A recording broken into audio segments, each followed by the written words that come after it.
Yes, since the expose titled Train Terror Attack and the demands being made, it has emerged, it is now known to all that the President of Nigeria, Commander-in-Chief of Nigeria's Armed Forces, is complicit in the terror that had been ravaging Nigeria since about 2011, when Fulani were procured from everywhere, El-Rufai being the interface. El-Rufai himself told us how he went to 14 different countries to get them, and now they've done their own part of delivering the power that the Fulani wanted in Nigeria by brigandage, and they're now demanding that the land promised them, the land of all of us, the land of the indigenous nationalities, from where they entered to Boni, to Badagry. That's what they're demanding should be handed over to them. Of course, it's no longer possible to do that. All the attempts by Ruga, by amendment, all of the things they tried to do to deliver to them didn't work. Particularly this last amendment that was disguised as local government autonomy. If that amendment went through, it would have been the point of delivery of our lands to these murderous invaders. And so, a lot of concerns, a lot of questions, a lot of inquiries, are streaming in from very high levels of places, including the international circuit, diplomats, countries that have stakes in Nigeria, even concern for what will happen should Nigeria snap. Inquiries are coming. If this is the case, what is the moral justification, like the king of a town being discovered, being found out to be the proprietor of the robbery gang terrorizing the town? What would be the moral justification for allowing such a king to carry on? What else would the king be discussing about agriculture, or about economy, or about other things when the security is compromised? That's the situation we're in, and I would think it's a legitimate question coming from the quarters. They're coming from all over Nigeria and far beyond. That now that we know that our president is the one at the center of what we are, struggling with, are we to wait for another 1 year? What will be the basis of waiting for another 1 year? What will be the basis for waiting for another 1 year to election in 2023 before we begin to think of what to do with the situation? And so that legitimate question,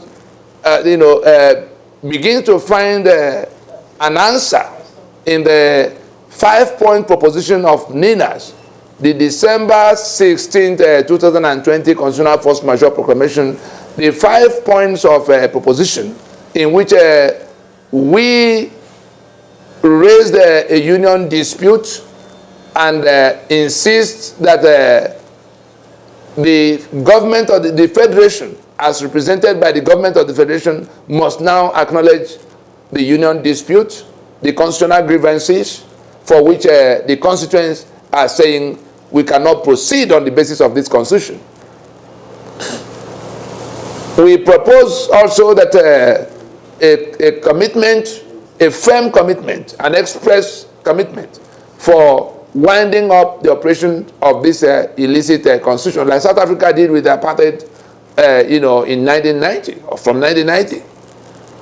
We insisted that in that proclamation that in order to put a time frame, a definite time frame, that the next round of elections advertised for 2023 must be shelved so that we can go into the reconstruction of the damaged constitutional basis of Nigeria. Of course, in the number 4 proposition, we talked about the modalities.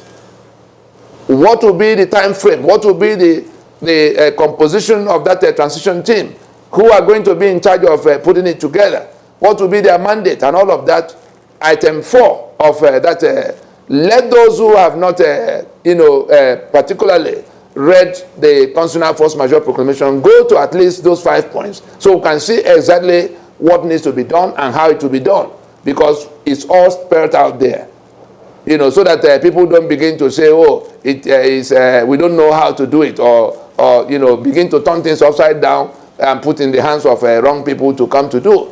Finally, that a time-bound transition will have to be announced after all of those modalities have been discussed by the appropriate people as indicated. And so, against the backdrop of our proposition that we should shelve the journey to election and put in place a transitioning mechanism that will rework, the constitutional arrangements for the union, fresh constitutional protocols that will be anchored on the self-determination imperative for the constituent components, because the Nigeria of today, defined by the 1999 Constitution, is no longer the project of all of those you are calling Nigerians. Yoruba are fed up, Ijo fed up, Igbo fed up, Middle Belt fed up, and that constitution that has their signature as the authorization for their damnation is what we've defeated that constitution. So there's really no union. Technically, there's no union in place right now. It's just out of goodwill, out of the desire to avoid anarchy, that people are still carrying on. But those who ought to be listening, sitting in Abuja, especially the ones from the part that are being slaughtered in the South and Middle Belt by this other part, we are saying that we must find the courage to deal with the situation as it is. We can't continue the pretense that nothing is going on. We cannot continue the pretense that all is well. We cannot continue the pretense that that the economy is being built or that agriculture will get better. No, there's nothing of interest. There's nothing this government that is complicit in the terror that is upstaging every other thing. It is that terror that has brought the collapse of the Naira to where it is that Nigeria has become the poverty capital. People can no longer go to the farms and do their regular things.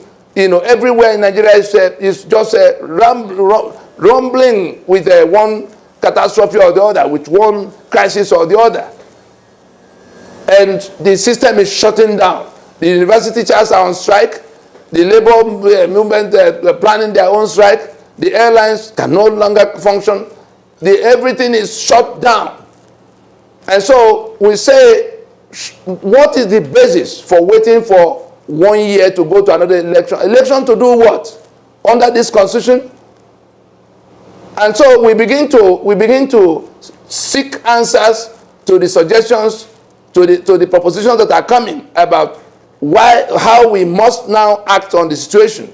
There's no moral justification. There's no moral basis for this president and to carry on as if his 4 years is sacrosanct. Jega, the one that conducted the election in 2015, already confessed that Jonathan did not lose the election. And that begins to bring us to some of the answers that we should be looking for. We also have been seeing in the media all this talk about how Jonathan can become a candidate of APC and all of that. We have listened and we have followed very keenly. And it is beginning to, the suggestions are coming. And we will be better disposed to such suggestions to say, in trying to put in place a transition at this time, why don't we look in the direction of former President Jonathan, who has such tremendous goodwill, which is why a lot of people are shouting very loudly, oh, don't go to this camp of, what did Professor Shoyinka call them? It's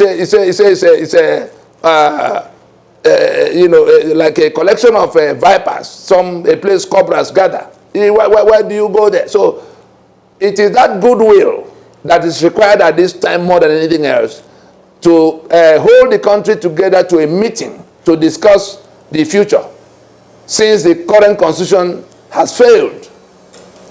And it will be a suggestion that cannot be dismissed. it will be a suggestion that should be very seriously considered, that we put in place a transition that has to use most of what is left of the current tenure.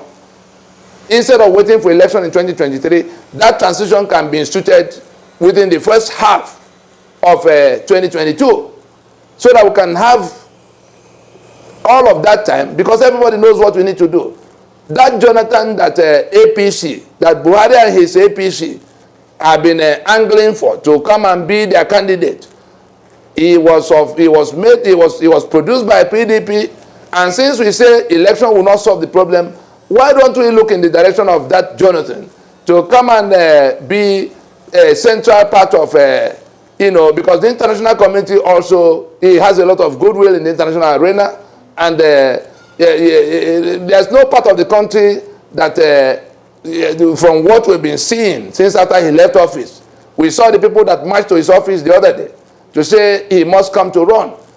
We are saying it is not, since election will not solve this problem, why don't that goodwill, that countrywide goodwill, that global goodwill, why do we not bring it to try to solve the problem that has to be solved? And therefore, Nina should be well disposed to looking at these questions that are arising from Buhari's complicity, along the lines of the urgency of the need to go to that transition and to get the goodwill that we already have in the person of former President Goodluck Jonathan, as the anchor. It has to be a collegiate thing. A lot of, according to the modalities we put there, but let us bring that goodwill into the pool of what will become that transition and go to work. Since the APC people are thinking that Jonathan is, we are not opposed to Jonathan coming to be, even for the reason of Jega's confession that he did not lose the election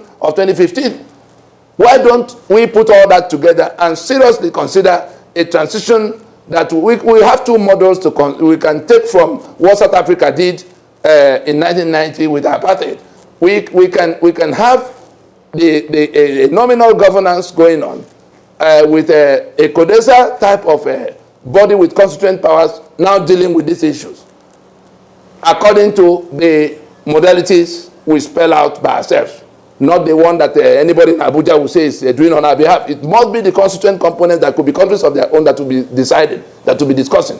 It's after they have recommitted to the union that will now go to the question of writing another constitution. And so I would think that everything considered, let us go more quickly to this transition. Every day we postpone it, we are running the risk of things snapping. And nobody is going to be able to hold things together if things snap by themselves. I think we can go from here to the